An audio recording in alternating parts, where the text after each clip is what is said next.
अब बात करते हैं हम बैक्टीरिया कितने टाइप्स का होता है उसके बारे में। तो bacteria divides into two parts, archaebacteria and you bacteria.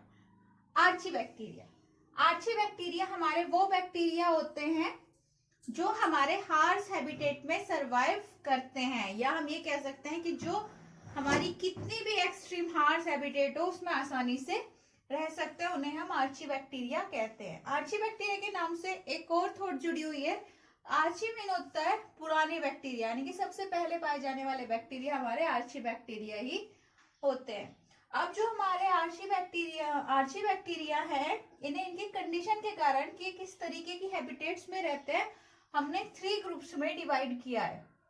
First halophiles. Halophiles हमारे वो बैक्टीरिया होते हैं जो सेलाइन वाटर में सरवाइव करते हैं, और ये कितना भी खारा पानी हो उसमें आसानी से रह सकते हैं। ओके, कितना भी वो साल्टी एरिया हो। दूसरे हैं हमारे थर्मोएसिडोफाइल्स।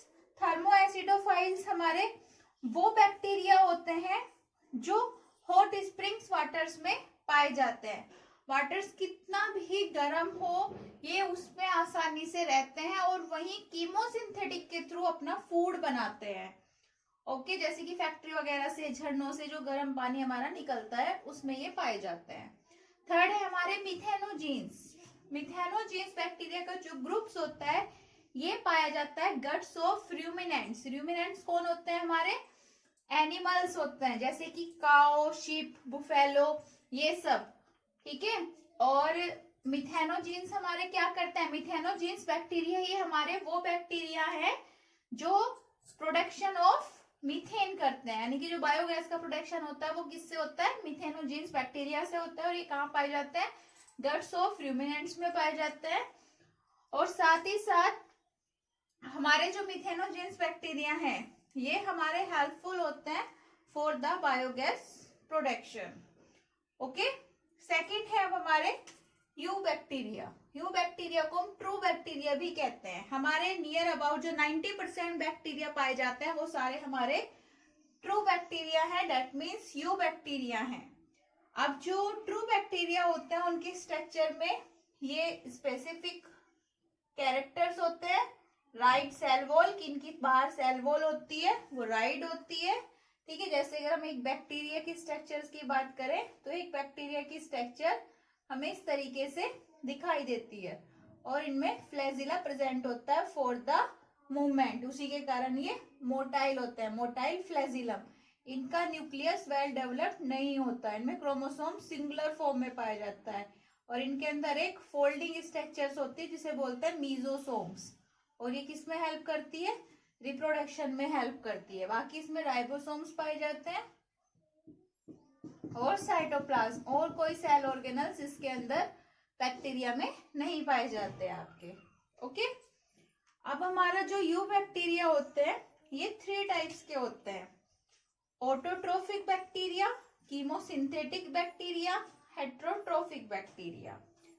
ऑटोट्रोफिक बैक्टीरिया, ऑटोट्रोफिक बैक्टीरिया को हम साइनोबैक्टीरिया भी कहते हैं। इसका एग्जाम्पल है हमारा ब्लू ग्रीन एल्गी। ओके, और ये क्या करते हैं? पिगमेंट के थ्रू, क्लोरोफिल पिगमेंट के थ्रू, इनके अंदर क्लोरोफिल पिगमेंट पाया जाता है, ये अपना फूड खुद बनाते हैं। और जो ये साइनोबैक्टीरिया, ऑटोट्रोफिक बैक्टीरिया होते हैं ये यूनिसेलुलर होते हैं और फिलामेंटस होते हैं, और फ्रेश वाटर और मैराइन वाटर्स में रहते हैं लाइक एल्गी।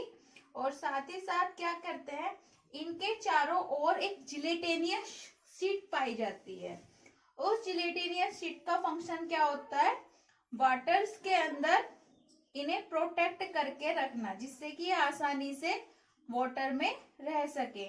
और साथ ही साथ जो हमारे कुछ ऑटोट्रोफिक बैक्टीरिया होते हैं उनके अंदर हेट्रोसिस्ट, जैसे ये हमारा बैक्टीरिया है उसमें हेट्रोसिस्ट पाई जाती है, और इस हेट्रोसिस्ट का फंक्शन होता है नाइट्रोजन फिक्सेशन करना। एटमॉस्फेयर में नाइट्रोजन फिक्सेशन करना कौन करती है? बैक्टीरिया में पाई जाने वाली हेट्रोसिस्ट करती है।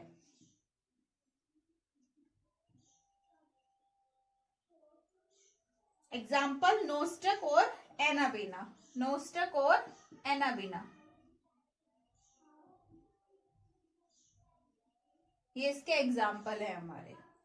उसके बाद सेकंड होते हैं कीमोसिंथेटिक बैक्टीरिया। कीमोसिंथेटिक बैक्टीरिया हमारे वो बैक्टीरिया होते हैं जो हमारे इनऑर्गेनिक सब्सटेंस से ऑक्सीडाइज होते हैं, लाइक नाइट्रेट से, अमोनिया से, और साथ ही साथ क्या होता है, रिलीज करते हैं एटीपी प्रोडक्शन को, ये एटीपी रिलीज करते हैं। और इनका जो मेन रोल होता है, they play a great role in recycling nutrients like nitrogen, phosphorus, iron and sulphur, जो उनकी साइकिल्स बनती है उसमें ये हमारे हेल्प करते हैं। Third, heterotrophic bacteria.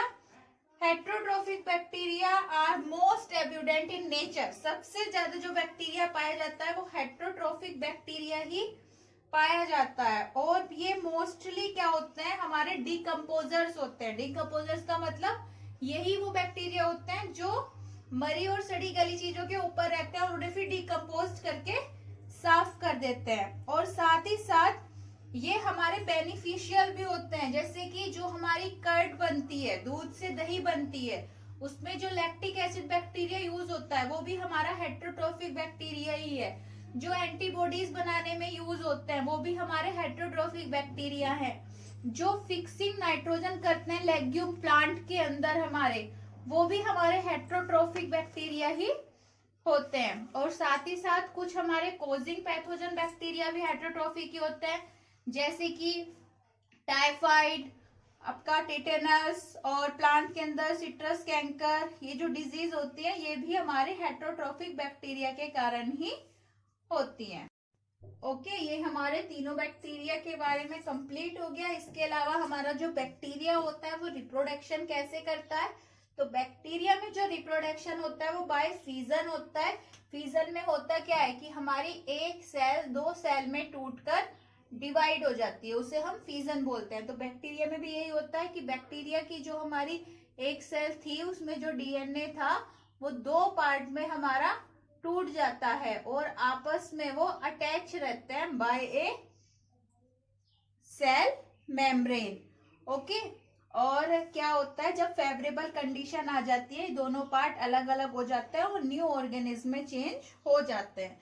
तो सिंपल सा, कोई ज्यादा इंपोर्टेंट नहीं है ना, कोई डिटेल में आता है। आपको बस ये याद रखना है कि बैक्टीरिया रिप्रोड्यूस कैसे करता है, तो बैक्टीरिया रिप्रोड्यूस बाय फीजन करता है और एक यूनिसेलुलर ऑर्गेनिज्म है ये, इसलिए कभी भी इसकी नेचुरल डेथ नहीं होती और दे आर इमोर्टल। जो बैक्टीरिया होते हैं वो इमोर्टल होते हैं। इसके बाद हमारा एक इसी में एनसीईआरटी के अकॉर्डिंग छोटा सा एग्जांपल है माइकोप्लाज्मा। माइकोप्लाज्मा हमारे वो ऑर्गेनिज्म होते हैं जिनके अंदर सेल वॉल नहीं पाई जाती है और they are the smallest living cells और सर्वाइव विदाउट ऑक्सीजन।